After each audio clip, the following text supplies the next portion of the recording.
my adolescent period in Westchester in Rye, New York.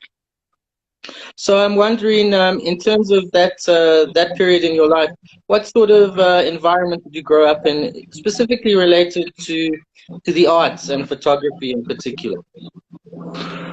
Well, I think the most important thing was, firstly, as a teenager, I wasn't interested in the arts. I hardly knew what art was, and I didn't have any inquiring mind about the art. But my mother joined Magnum in the mid-'60s, 1960s, and met some of the most famous photographers in the world and started working with them. So during this time, I got to know people like, well, I didn't get to know, they were not that interested in me, but they came to the house, people like Cartier-Bresson and Bruce Davids and Elliot Erwitt, Cortez.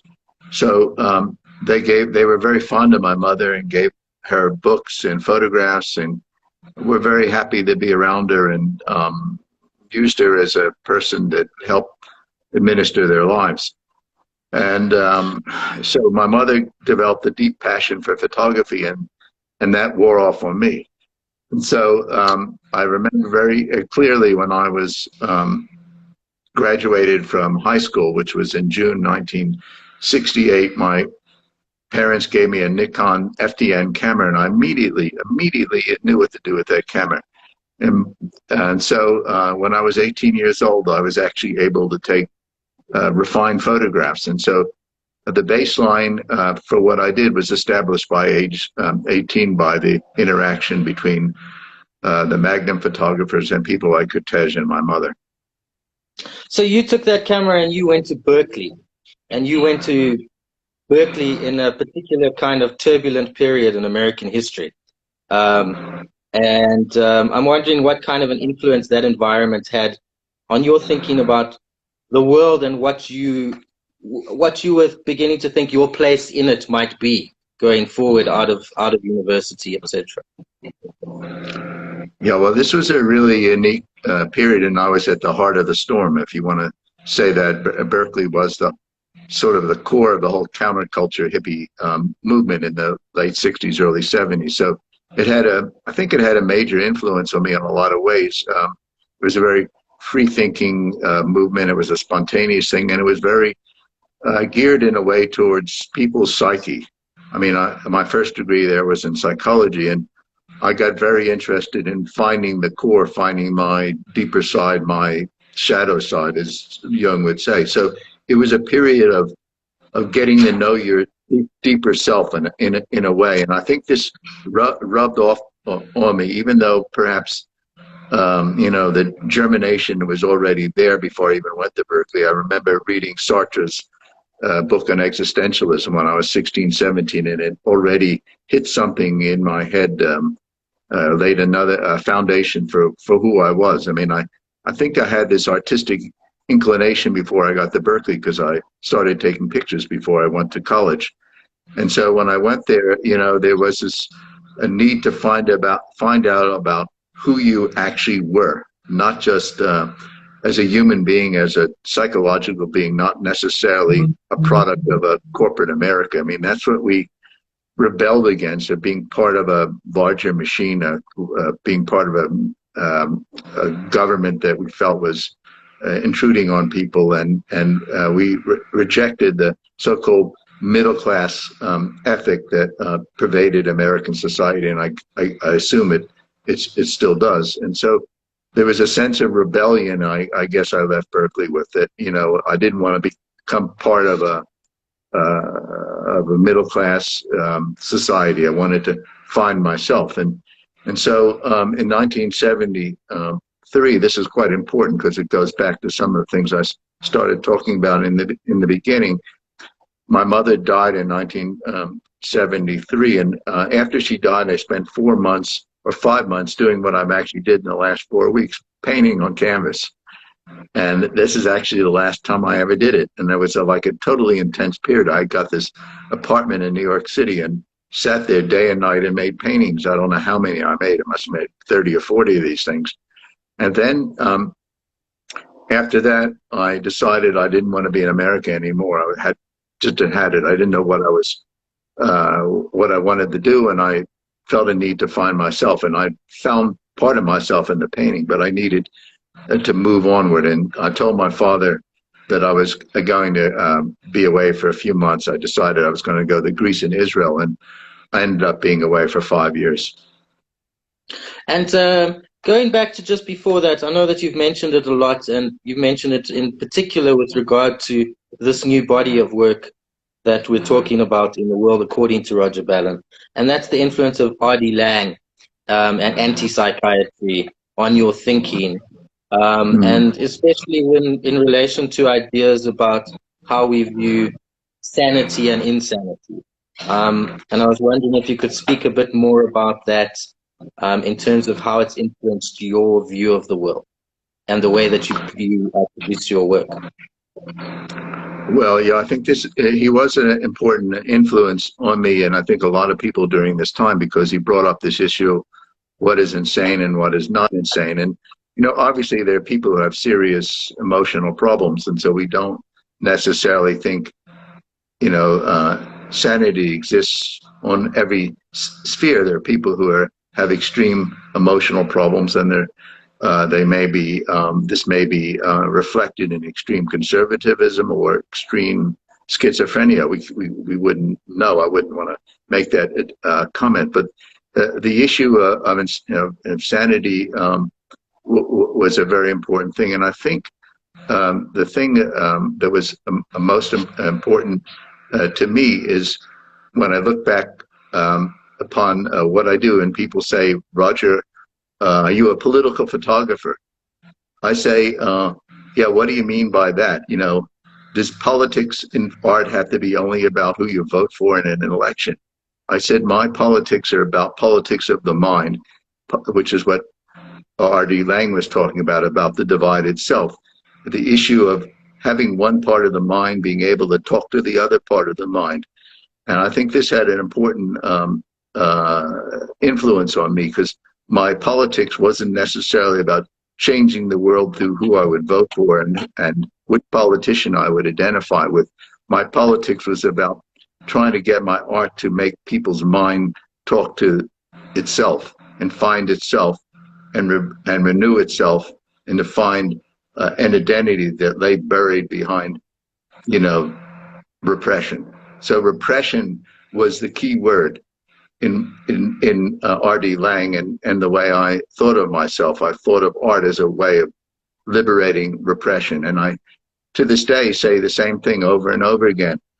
The human species can't improve unless individuals take responsibility for liberating themselves. And this is very much a 1960 concept that came out of the counterculture, and I still believe it.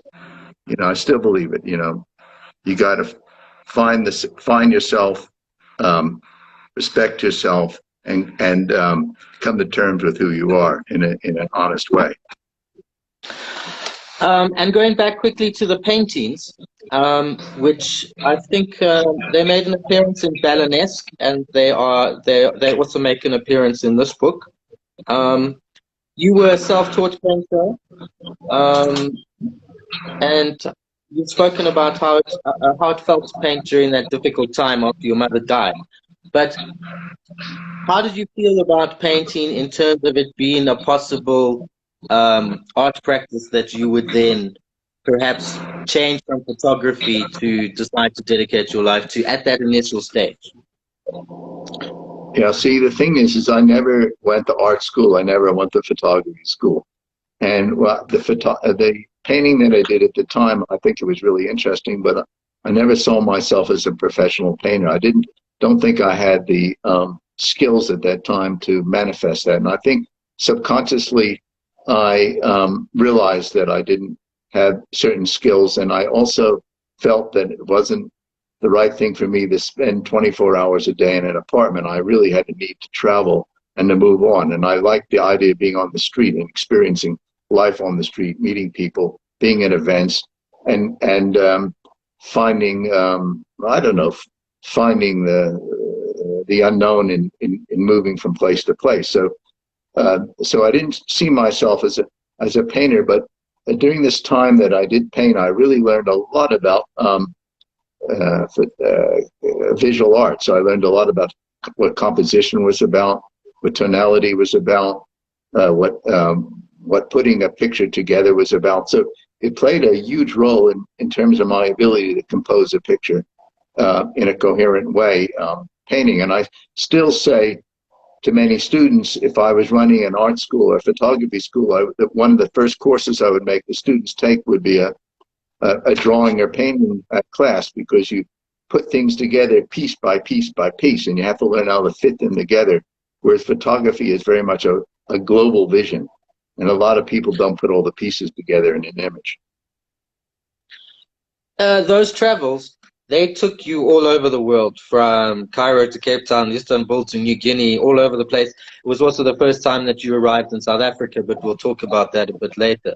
But you took your camera on those travels, and you started taking particular photos, which would eventually become the photos that ended up in your first published book, Boyhood.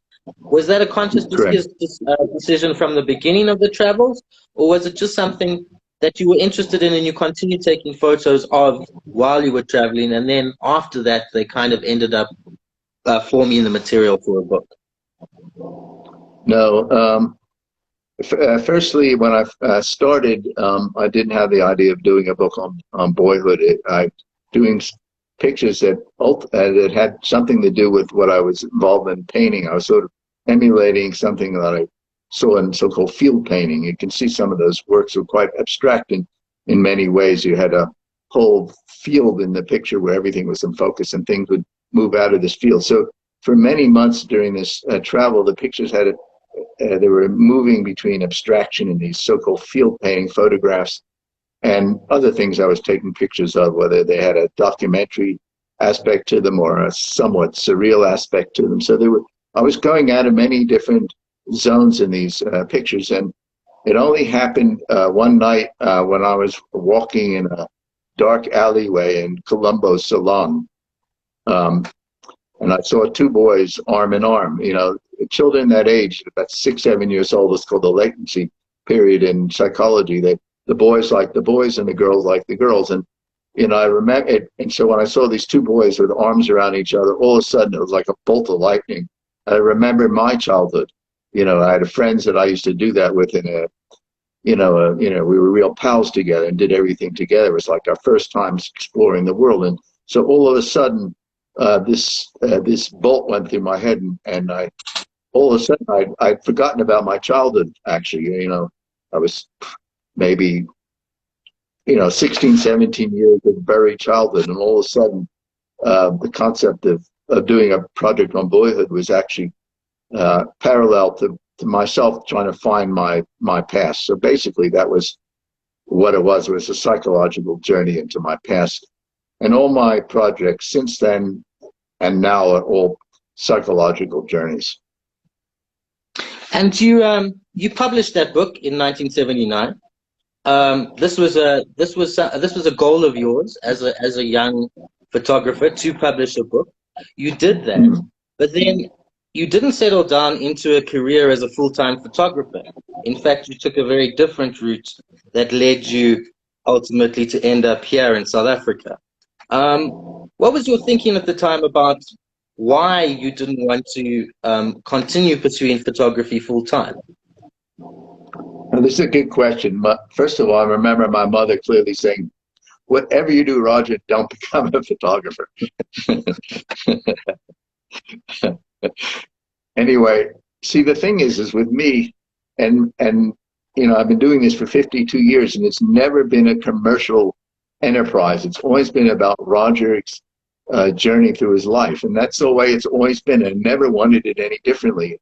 And I wouldn't say that I could have done a good job as a commercial photographer, because I wasn't interested in advertising, and I was rebellious, and I was not identifying with anything commercial at that point in my life. So I didn't have any interest in photographing clothes or pretty women or cars or any of the things that a commercial photographer did at the time. So that was the last thing I would want to do. And because I didn't want to do it, I would have done a bad job. So I felt that was not the right way to go, that I had to find other things, and photography would just be a hobby or a passion. And so that's the way it's been. How did you end up going into geology? Well, after these travels and whatever, I like being in the bush. I like being outside. I didn't like the office, and I didn't want to be part of an organization sitting being told what to do. So I like the idea of roaming from place to place. You see, I've been roaming the world for 5 years, 5 straight years with a backpack and a camera and whatever, roaming from place to place. So that was my life. And I felt by doing geology, I always liked the idea of Earth. I like the idea of nature. Those are things that to this day are most sacred to me. And the fact that I could, be outside and sort of finding treasure in the earth and identifying with something more material to me than something that I might find in an office really appealed to me. So I decided to go in that direction. And even to this day, I would say that was one of the better decisions I made in my life. It must be hard to be indoors for so long with your love of the outside world at the moment. Well, I one guess thing it is that you're making a good point, though. Sometimes I really do miss going into the countryside. So nearly all my pictures since 1995 have been in Johannesburg, and so they're all in Johannesburg since 95 for 25 years. And when I go to make exhibitions, it's always in big cities. So I have to tell you, I do miss the countryside. let's talk about Doordos, right? Which is the first book, and that was in. You started taking photographs in South Africa in around 1982. Correct.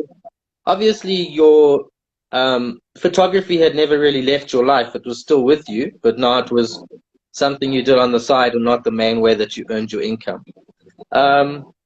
What was it about the kind of small towns of South Africa that you were seeing as you were going about your work as a geologist that began to intrigue and interest you and make you want to turn your lens on it? Well, I thought they had firstly a unique aesthetic. They were, this was during the apartheid period here, so there was no tourism. These places were sort of frozen in time. They were relics of more or less a colonial past. And there was something about these places that was very earthy, very real, very substantive, very different than any other small towns that I'd been in all my travels. I just immediately felt at ease there, and they weren't overwhelming places. They were small little dots on the landscape. It wasn't like going into a big city in India or somewhere like this where it's miles and miles of people. They're small places, and you could get to know them and find your place in them. And so this was very important to me. And I always said that this project, Dorps, which was 82 to 86, was the most important project of my career. It actually created the foundation for everything I've done afterwards. So I started using a square format camera. I actually went inside metaphorically and literally in people's houses. I found the motifs and the people that I would identify with as time went on, and I started using a strobe or a flash. And so I found myself in these places. And when I went inside, those houses, that was the beginning. That was really the beginning. You've also spoken about how towards the end of the Dorps project, and you have a specific moment that you remember knocking on a door, going into a house, and that kind of opened up a new period for you in terms of your work and would lead to the work that would form Platteland later on. But you've also described Dorps as the kind of move away from a mild optimistic approach which you'd had previously to something darker. Was that something darker influenced by what you found inside the houses and the people that you found there, or was it kind of molded by a change in your own experience of the world on a personal level at that time?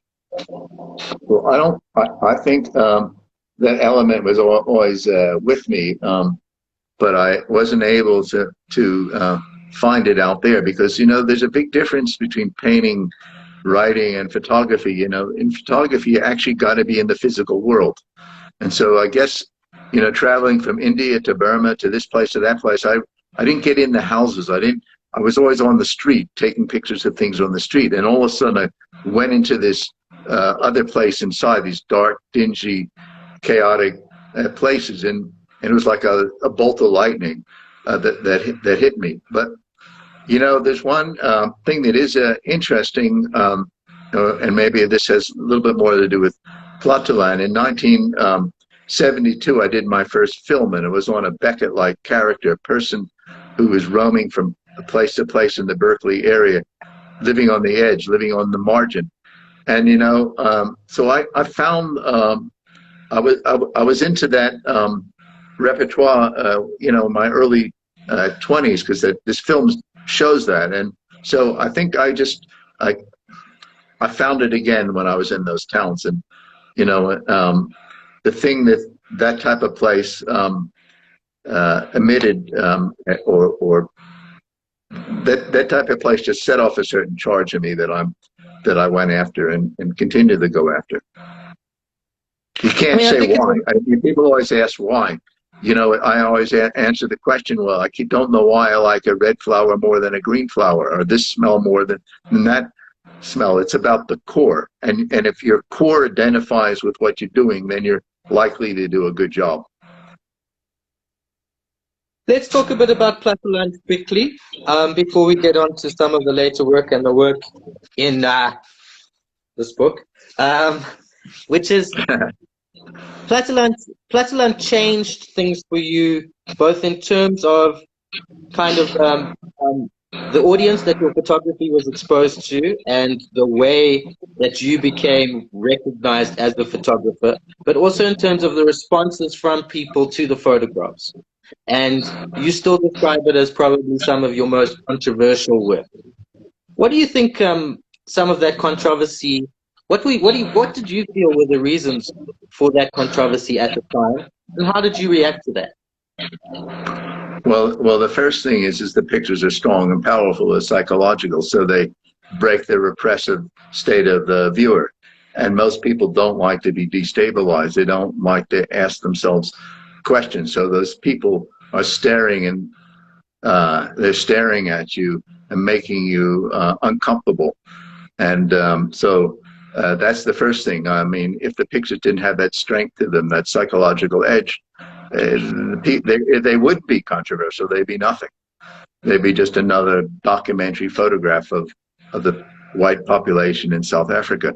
So firstly, they had that edge. Secondly, the timing was such in South Africa and the world that South Africa was really, everybody was interested in South Africa. It was like, I don't know where now, Trump America now, but it was in the limelight. And so the pictures I took were of the poor white population, and the people hadn't realized that it wasn't only about rich whites dominating the black population here, that there was a white population that wasn't doing very well, that was living on the margin, that was also alienated and felt not part of where the country was going, and they were scared as well as where the country was going. So, I found in these photographs a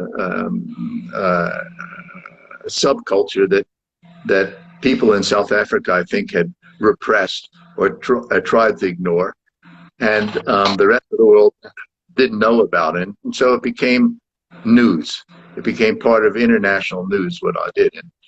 And I guess it's very easy for journalists and whatever to look at images and try to analyze them socially, politically, economically, but aesthetically is more difficult. So, they were the result of the work was manifold. One, I started to become well known. I remember Susan Sontag said this was one of the best books she's seen in years, and I remember in the major paper in South Africa, the art editor told me said it was the worst book in years. So this is where I stood, and I always have the joke that I tell people. In 1995 in South Africa, I had one friend, and that was my dog Leroy.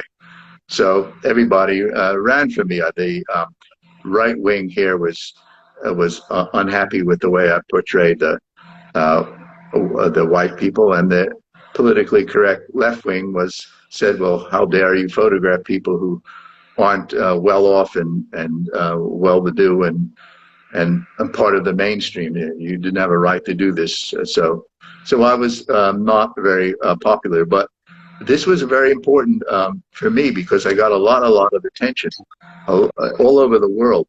And this made me believe that I should be spending a lot more time doing photography. So in 1995, I decided not to go to the countryside anymore and start working in Johannesburg. And I started working with a lady called Jenny De Silva, who was the wife of my printer, Dennis De Silva. And Jenny and I spent 11 years together going from place to place. And we had an incredible time and experience doing photographs and finding places on the periphery that people weren't aware of. But I want to just say one thing. I know I'm sorry to talk too long, but no. You know, it's a very important point because there's so many people. 99% of the people really don't understand photography. Photography is no different than painting. And I always tell people, I say, if you were in a room with Picasso and somebody said, paint the rose, you know in a million years you can't paint the rose like Picasso. But people say, photograph the rose, and I'm here photographing the rose. They think that it's just a matter of pointing a camera and taking the pictures. It's very, very difficult to create powerful, complex, meaningful photographs. It's layer on layer on layer on layer, and it's a transformative process. So it's not about just telling somebody to stand against the wall and snapping a camera. There's sometimes thousands of steps that are required to get there, and people don't comprehend that. That's why when you look on the Facebook and Instagram, you get a little bit dismayed after a while. By the sheer volume of images and See, the problem is that I'm again come from the old school where the individual has the image has a special place in life, creating special images that have a life beyond your own life, and that's not the way that's not where photography is right now. At what stage do you think that you moved completely away from any kind of idea of being a documentary photographer towards an artistic practitioner who uses the medium of photographs to create their artworks? Was this a specific moment or a specific body of work that you would consider the kind of break point? In Outland in 1990, I started Outland in 1995, and for the first year or two in the Outland project, it looked a bit like Platelon.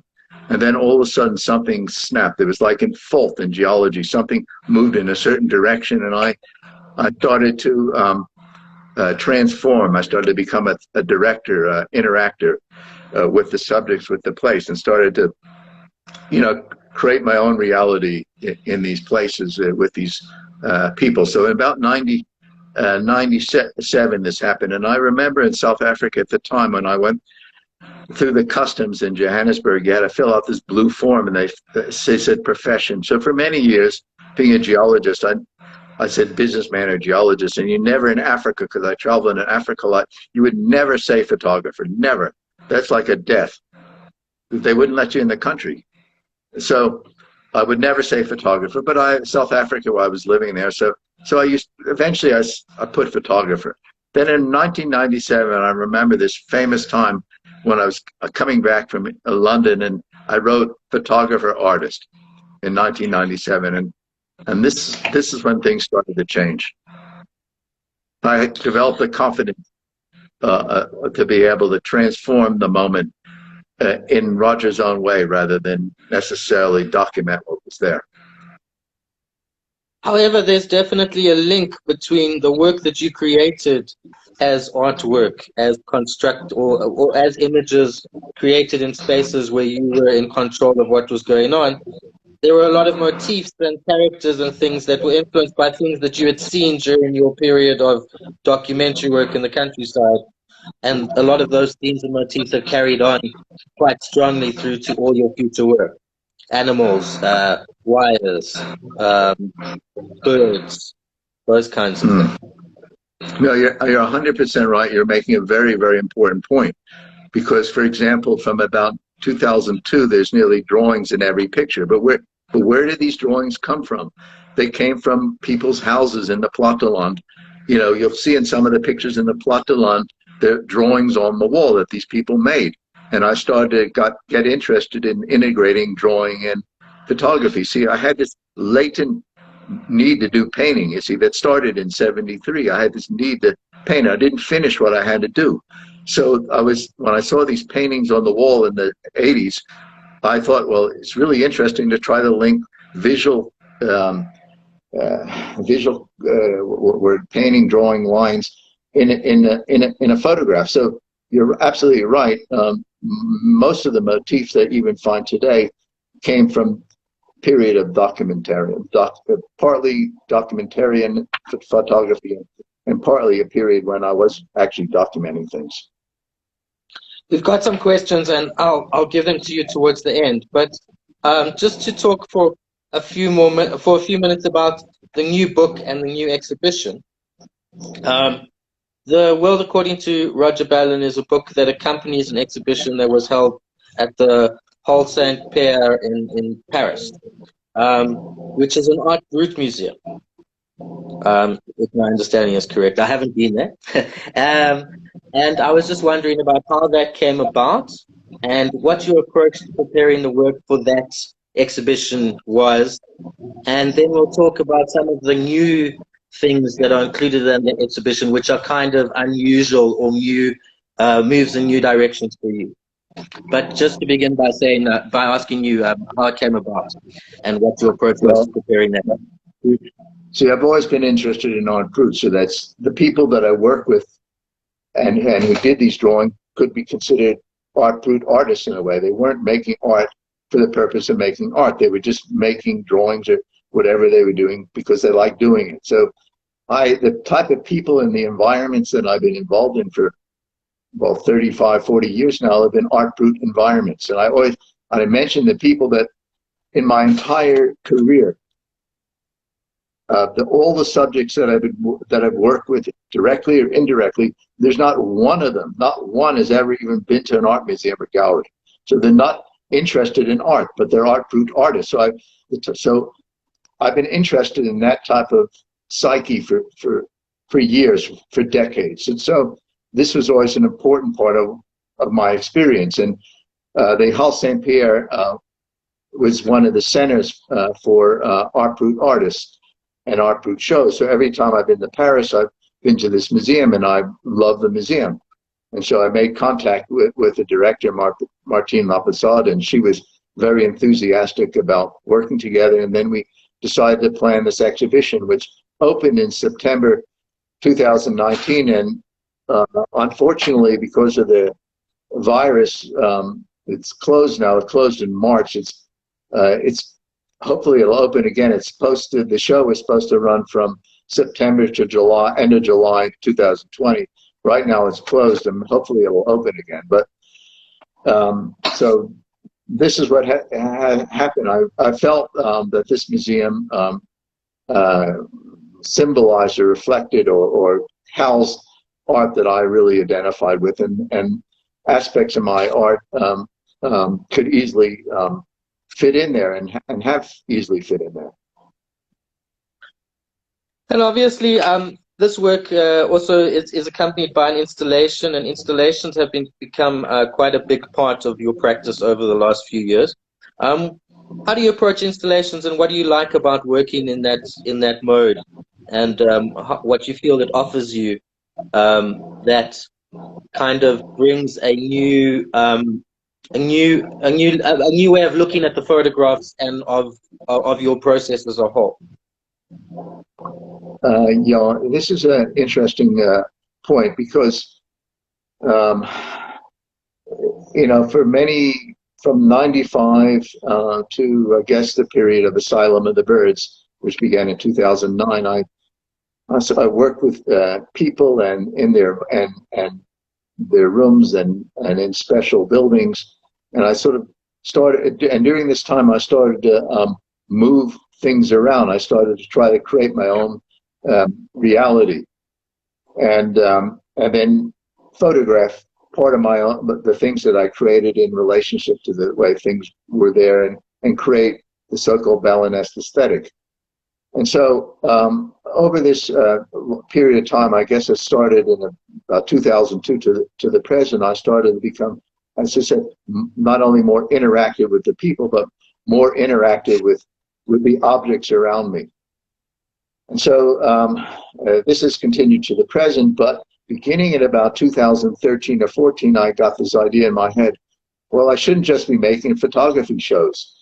You know, it must be much more interesting to the public if I make installations as well as photographs, because, you know, an installation can be experienced in a much different way than, say, a photograph. A photograph is a two-dimensional object, basically, on a wall, on a white wall or a gray wall, and one has to try to enter that photograph, but you're still, you know, a couple meters away from it, and you're imagining all sorts of things about that work, and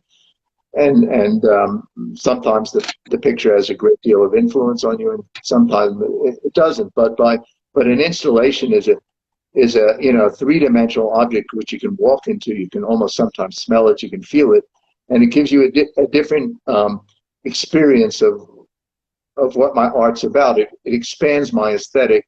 It's a parallel aesthetic. So when you start putting installations and shows together with my videos, with my photographs, with my drawings, you get a completely, a much more, I wouldn't say overwhelming aesthetic, but a much more expanded aesthetic. And so this is something I really like to do. And if I have the opportunity in future shows, I want to make installations, show videos, and maybe in the next show I have, we'll show some of these paintings as well.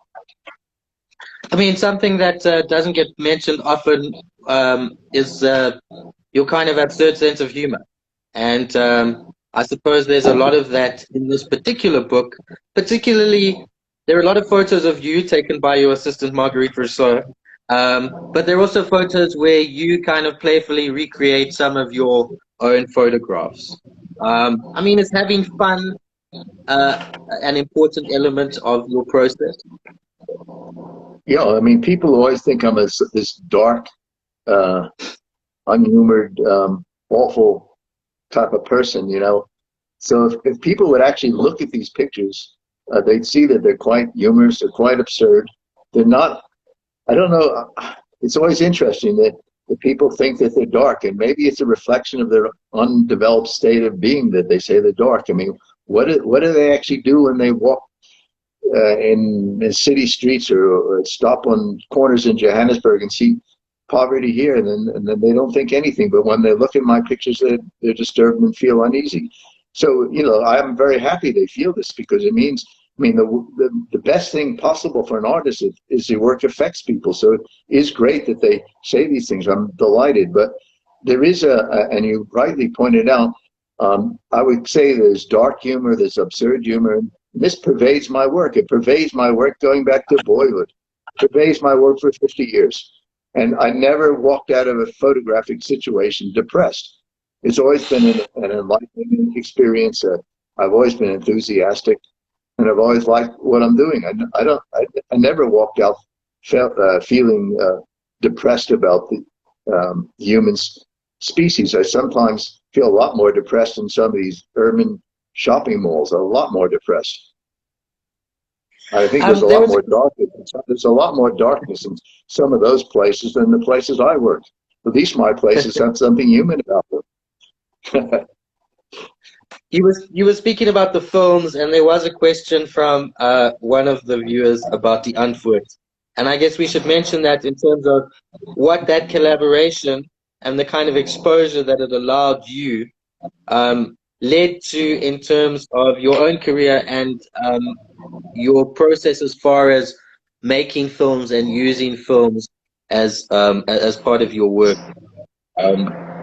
changed.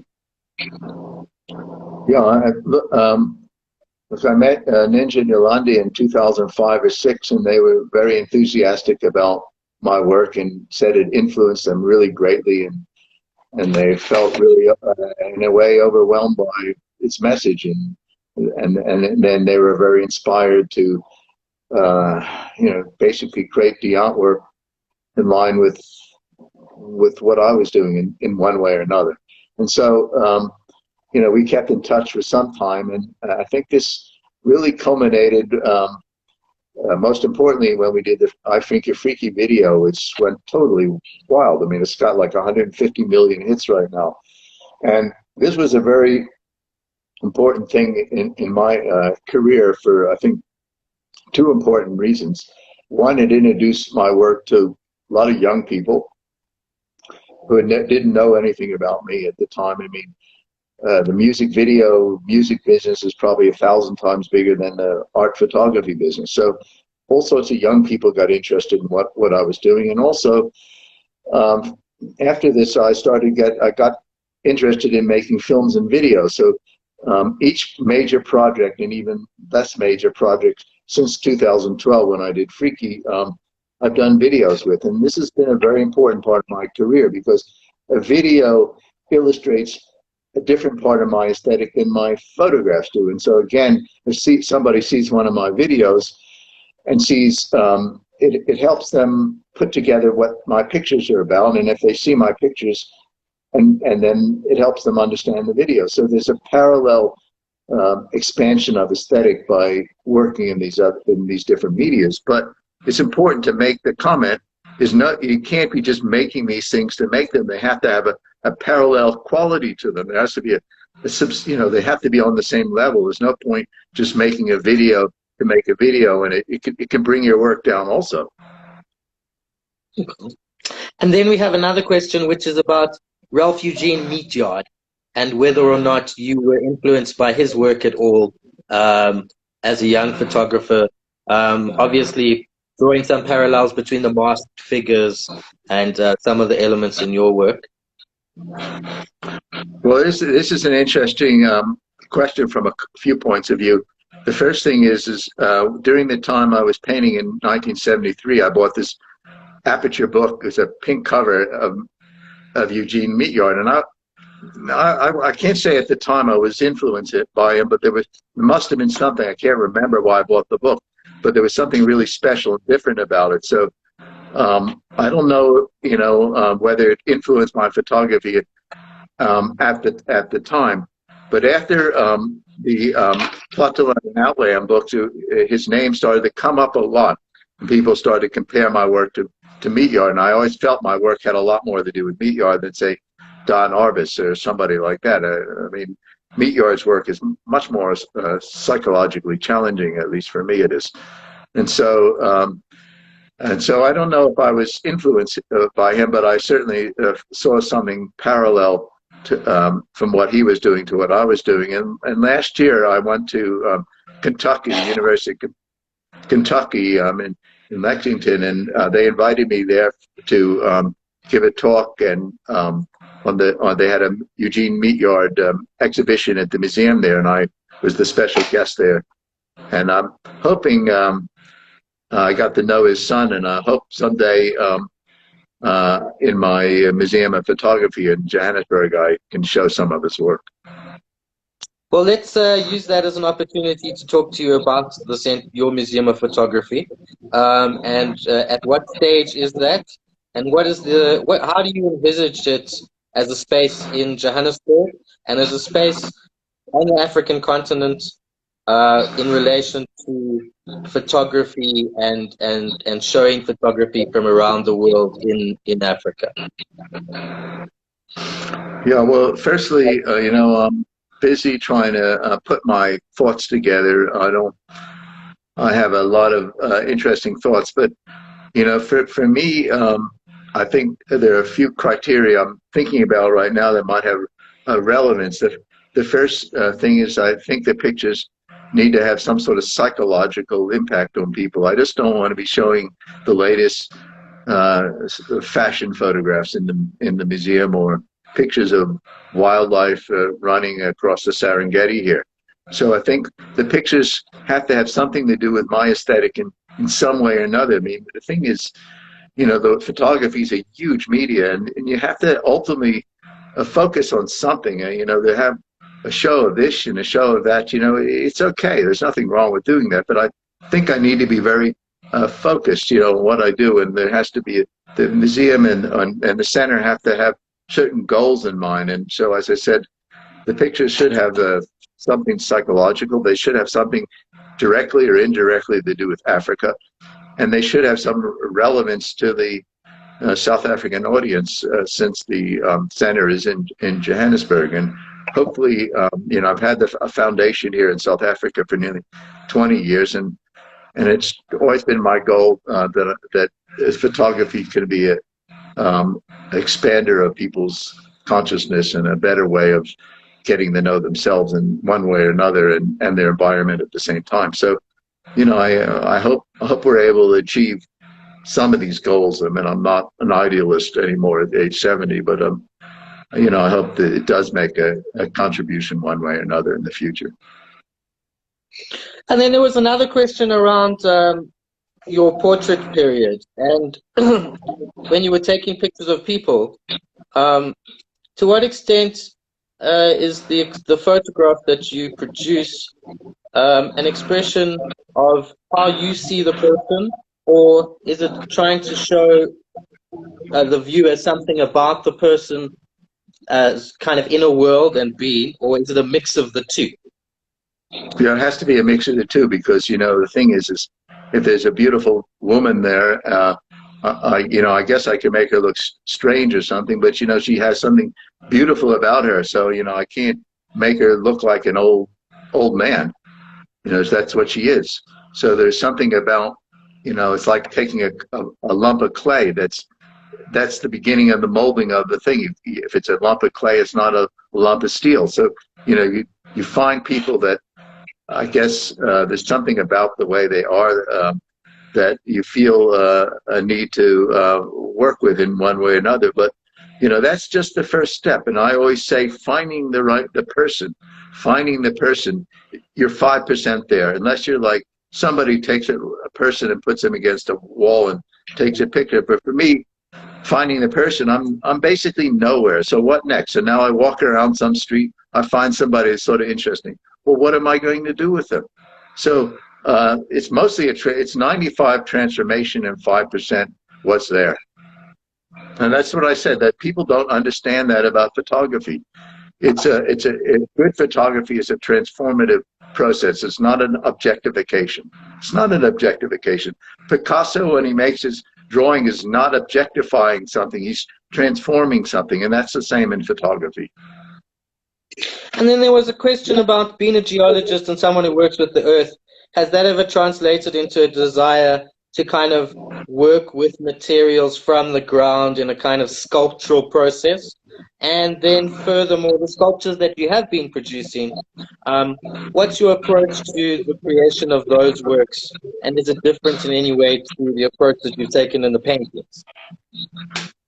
Yeah, see, I think that's like, if you look at my photograph, there's something, the materials I use, whether it's charcoal or chalk, it feels very earthy. You see, like there's a feeling of earth in the pictures. It's, the pictures are taken in environments that feel like they've been aged, that there's something that they've been subject to wear and tear in a way. So I think my relationship to earth is reflected in that way in the pictures. Look, you know, geology, you can come up with amazing metaphors of layers and faults and intrusions. You can take some of these things, which are as poetic as anything there is in the world, and say, okay, well, these are my basis of what I want to do in my work. But, you know, you're a long way from taking a good picture by understanding these geological terms. I mean, you're basically nowhere. You're basically nowhere. I mean, photography is a visual medium. So you can read science, you can read novels, you can listen to people's stories, but I always say the camera doesn't have any ears. So you just you're left with nothing. You're left with your own creative impulse. I mean, do you think that all these other explorations of different mediums, of sculpture, of painting, of the work that goes into installation, are they always going to be for you tied to showing in conjunction with photographs or to support a photographic project, or do you feel that they might end up being work that you could show on their own terms without any kind of relationship to the photographs? No, I mean, I think if you see this show at Halle Saint Pierre and see the World According to Roger Ballen books, you can see that a lot of the installations are works of art. So I could easily show my paintings or my installations in any museum, I think, in the world, and they would be considered works of art. But I think it's very interesting for the viewers to be able to link my photography with my other art forms. And as I said, it gives a more widened understanding of my so-called Ballen-esque aesthetic. And that was really the purpose of the World According to Roger Ballen book. That I just want to mention two people before I forget tonight. You know, Colin Rhodes did an amazing job writing the book. He's been a long friend of mine and by far one of the real experts on my aesthetic. So he's a great intellect. He has an amazing understanding of art brut and a deep understanding of my work. So, Colin, I don't know if you're looking at this interview tonight, but I want to thank you, and also want to make sure I thank my artistic director of nearly 13 years, Marguerite Rousseau, who's been made an amazing contribution to my art over these 13 years. So if she's listening, I really want to thank her. And she took most of the documentary photographs of the book, are Marguerite's, and you know, they're really great pictures of me.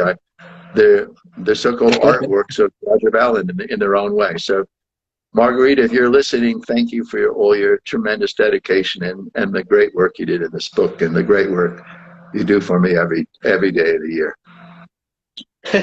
That's very kind, and that is true. All the photos of you in the book are credited to Marguerite.